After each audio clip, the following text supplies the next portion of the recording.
Hey guys, so we are on to your Like Dominoes assignment, and this is a good one, okay?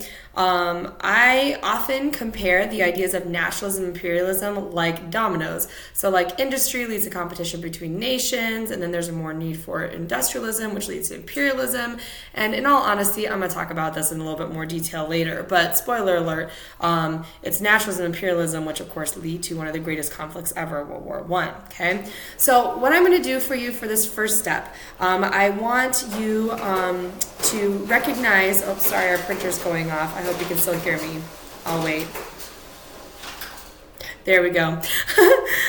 So I want for you to start to recognize nationalism. So nationalism really emerges out of that 18th and 19th century Atlantic revolutions, right? So we talked a little bit from the Enlightenment and how that caused our revolutions, but then nationalism then quickly starts to spread to lots of parts of the world. So before the 19th century, people were loyal to their local, regional, or religious communities. Throughout the 19th century, people began to be more nationalistic, kind of forming those attachments to their own nations that may not have existed before. So then people around the world start to associate their identities with like many different things.